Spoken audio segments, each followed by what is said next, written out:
చిన్న చిన్న దేశాలు చాలా ఉన్నాయి.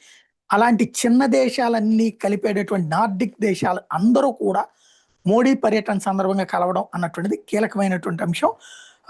భారత్ నార్డిక్ దేశాల 3వ సదస్సులో అనేక మంది ప్రధానమంత్రులు పాల్గొన్నారు. ఉత్తర ఐరోపాలో Norway, Denmark, Finland, Iceland, Sweden దేశాల అధినేతలు హాజరయ్యారు. మోడీ వాళ్ళతో చర్చలు జరిపి పలు ఒప్పందాలు కుదుర్చుకున్నారు. తమ అనుబంధాన్ని పరిపుష్టం చేసుకోవాలని ఆ దేశాలు నిర్ణయించుకున్నాయి. శుద్ధ ఇంధనం, డిజిటలీకరణ, వాణిజ్యం వంటి అంశాల మీద ఐస్లాండ్ ప్రధాని క్రిస్ట్రాన్ ప్రోస్టడోటిర్, ఫిన్లాండ్ ప్రధాని పెట్టేరి ఓర్పో, డెన్మార్క్ తాత్కాలిక ప్రధాని మెటే ప్రెడిక్రేషన్తో ఈ సదస్సుకు ముందు మోడీ చర్చలు జరిపారు. మత్స్య పరిశ్రమ, కార్బన్ ని ఒడిసిపట్టి నిల్వ చేయడం, భూగర్భ వేడిమి నుంచి విద్యుత్తును ఉత్పత్తి చేయడం వంటి అంశాల మీద కూడా చర్చించారు. సదస్సులో స్వీడన్ ప్రధాని వుల్ఫ్ క్రిస్టర్సన్ కూడా పాల్గొన్నారు. భారత్లో తయారీ రంగాన్ని మరింత బలోపేతం చేయడానికి అత్యుత్తమ అవకాశాలు, ప్రోత్సాహకాలు అందిస్తున్నామని మోడీ చెప్పారు. ఓస్లాలో నార్వే ఇండియా వాణిజ్య పరిశోధన సదస్సులో ఆయన ప్రసంగించారు.